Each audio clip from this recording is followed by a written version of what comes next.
Nelson Mandela உலகில் இன்றும் பேசப்படுகிற ஒரு அதி உன்னதமான மனிதர் நெல்சன் மண்டேலா. தனது வாழ்நாளில் நடந்த ஒரு சம்பவத்தை பற்றி நெல்சன் மண்டேலா இப்படி எழுதுகிறார். தன் வாழ்க்கையில் நடந்த ஒரு நிகழ்ச்சியான சம்பவத்தை எழுதுகிறார். நான் தென்னாப்பிரிக்காவின் அதிபரான பின் ஒரு நாள் தனது பாதுகாவலர் சிலருடன் உணவு அருந்துவதற்காக ஒரு உணவு விடுதிக்கு சென்றிருந்தோம். எங்களுக்கு தேவையான உணவுகளை கொண்டு வர வெயிட்டரிடம் கூறினோம். சரியா, எங்களுக்கான உணவு வந்தபோது நான் ஒரு மனிதன் மற்றொரு டேபிளில் தன் உணவுக்காக காத்திருப்பதை பார்த்தேன். அடுத்த ஒரு டேபிளில் உணவுக்காக காத்திருப்பதை பார்த்தேன்.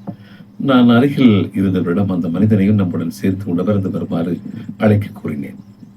இவ்வளவு ஒரு அற்புதமான மனிதாபிமானம் பாருங்கள். சரியா, அந்த மனிதரும் தனது உணவுடன் வந்து என் அருகில் அமர்ந்தார். நான் அவரையும் உணவருந்த கூறினேன். அவர் மிகவும் நடுங்கியவாறே தனது உணவை அருந்தி முடித்து அங்கிருந்து சென்றார். அவர் மிகவும் நடுங்கியவாறே அப்படி காணப்பட்டார். எனது காவலர்களில் ஒருவர் அந்த மனிதர் ஒரு நோயாளியாக இருப்பார் போல் இருக்கிறது, மிக நடுங்கியவாறு இருந்தார் என்று சொன்னார். அப்படியெல்லாம் இல்லை என்றேன் நான். என்று ஆச்சரியத்தோடு கேட்டார்.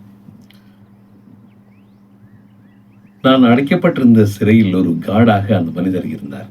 நான் அடைக்கப்பட்டிருந்த சிறையில் ஒரு காடாக அவர் இருந்தார்.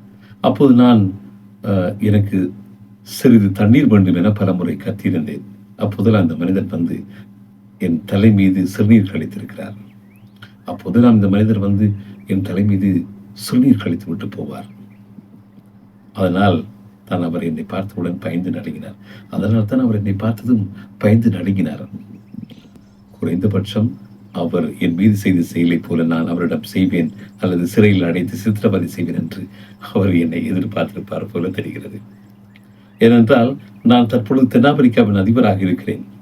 ஆனால் இது என் குணமோ அல்லது என் கொள்கையோ இல்லை. இது என்னுடைய குணமோ எனது கொள்கையோ இல்லை. சகிப்புத்தன்மை உள்ள மனப்பான்மை தான் நல்ல தேசத்தை உருவாக்குகிறது. பதிலடி கொடுக்கும் மனநிலை தேசத்தை அளிக்கிறது என்று நெல்சன் மண்டேலா சொல்லியிருக்கிறார். தனது வாழ்நாளில் ஒரு அற்புதமான பணியை செய்து முடித்த உலக அளவில் இன்றும் பேசப்படுகிற ஒரு மாமனிதர் நெல்சன் மண்டேலா. அவரது வாழ்நாளில் நடந்த ஒரு உண்மையான சம்பவத்தை இந்த காணொலியில் பயந்திருக்கிறோம். இந்த காணொலி பற்றி உங்களுடைய கருத்துக்களை பதிவிடுங்கள்.